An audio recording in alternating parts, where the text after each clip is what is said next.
everyone, and welcome to Eating Healthy with Michelle.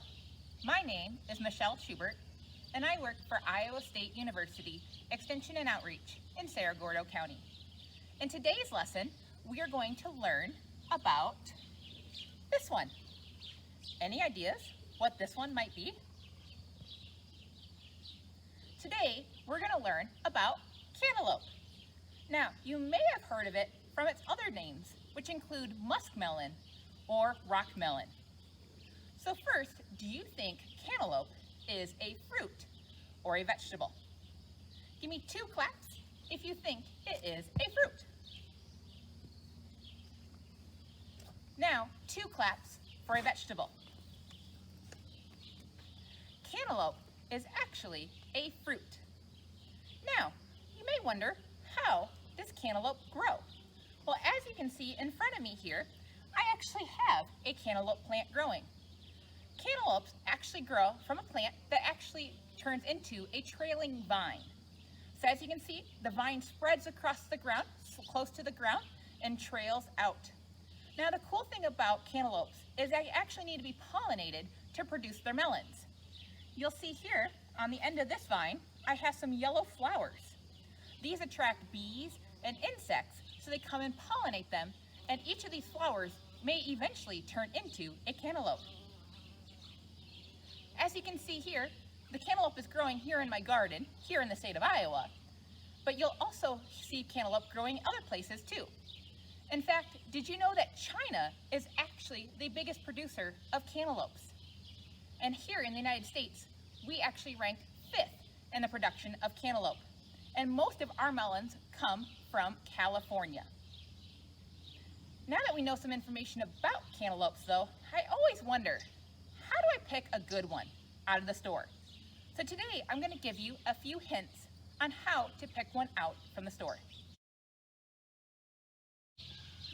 The first thing you want to look for is the coloring. You want it to be a golden color, and also look at the bottom and see if it has a yellow spot that's slightly flat. That means it stayed on the vine longer and is a little bit more ripe. The second thing you want to look for is its firmness. If you gently press on the ends of the melon, it should give slightly to gentle pressure. The third thing you want to look for is the smell. If you smell the melon, you should be able to smell a sweet, delicious smell, or it also may smell like cantaloupe. The fourth thing you want to look for is the weight. You want to pick a cantaloupe that is heavy for its size. Now, cantaloupes can range anywhere from 1 to 10 pounds. So now that we know how to pick out a delicious cantaloupe, let's talk about some ways we can eat it. Cantaloupe is usually eaten raw, and you'll see it right here. I have one cut up already. The first thing you want to do is take out all the seeds in the inside. So you can scoop that part out. Then you can go ahead and cut it. You can cut it as a slice and eat it, or you can take off the rind and cut it into chunks.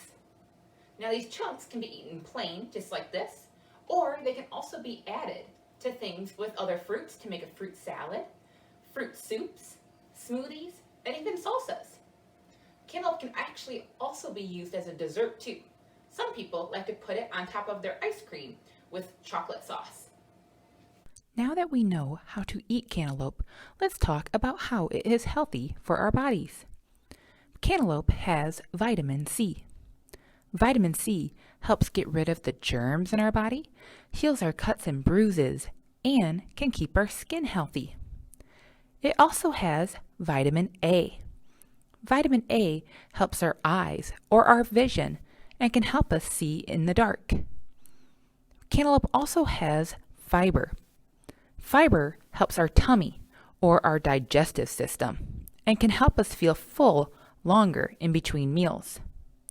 The last thing cantaloupe has is potassium. Potassium helps our blood pressure and can also help balance the fluids in our body for hydration. I encourage you this week to go ahead and try some cantaloupe at home. If you would like to know some more information about cantaloupe or some recipes to try at home, check out the newsletter that goes along with this video. Thank you for joining me, and I'll see you next time. Mmm, delicious.